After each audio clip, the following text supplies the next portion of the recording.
કાલુપુર સ્વામિનારાયણ મંદિરમાં ઘણા લોકો ગયા હશે.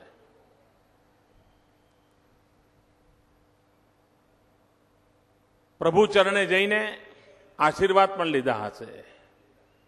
પણ કદાચ બહુ ઓછા લોકોને ખબર હશે કે કાલુપુરના સ્વામિનારાયણ મંદિરની અંદર રાષ્ટ્ર જાગૃતિનું કેવું મોટું કામ થયું છે.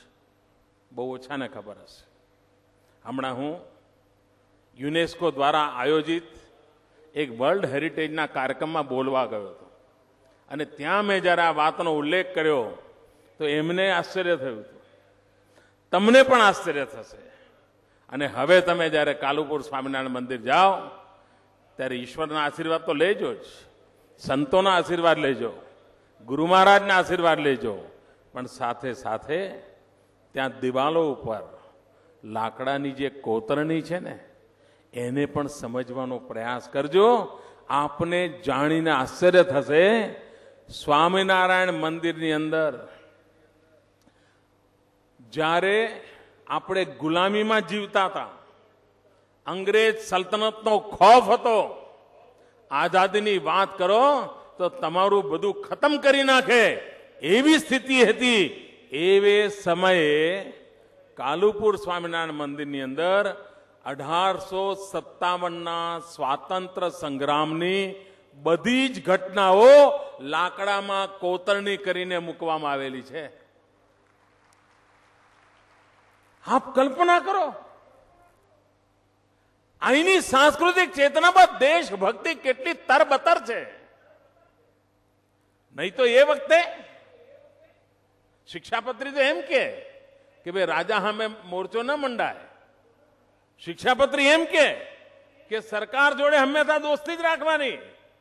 પણ આ સંતોના પરંપરાએ અંગ્રેજ સલ્તનતની સામે માથું ઊંચક્યું કર્યું હતું અને 1857ના સ્વાતંત્ર્ય સંગ્રામને ત્યાં ઉભો કરી દીધો. મિત્રો,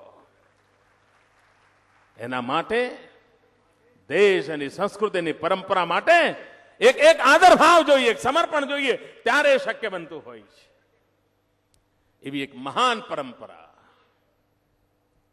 અને આજે ભુજની અંદર આટલું ભવ્ય મંદિર બન્યું છે અને એ પણ આરસનું. ગુજરાતની સ્વર્ણિમ જયંતિનું વર્ષ હોય,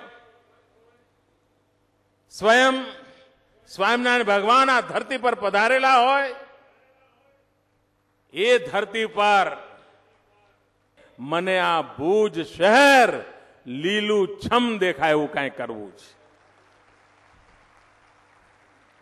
1,60,000 વૃક્ષોની વાત અહીંયા મંચ પરથી થઈ,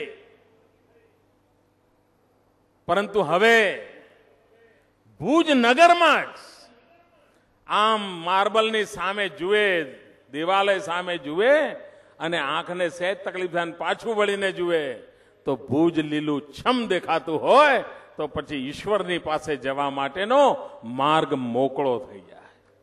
અને તેથી આવડા મોટા ઉત્સવમાં આટલી મોટી જનશક્તિ હોય, આપણું ભુજ લીલુંછમ કેમ ના હોય? ગાંધીનગરને ટક્કર મારે એવું કેમ ના હોય?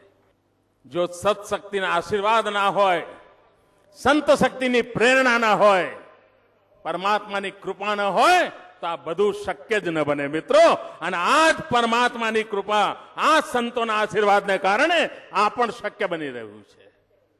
આ ભુજની તાકાત કેટલી બધી છે ભાઈઓ બહેનો. આપણે ભુજને બદલવું છે, લીલુંછમ બનાવવું છે અને લીલાછમ વાતાવરણમાં આવું ભવ્ય શ્વેત મંદિર માર્બલનું હોય તો એની રોનક કેટલી વધી જશે એનો આપણે અંદાજ કરી શકીએ છીએ.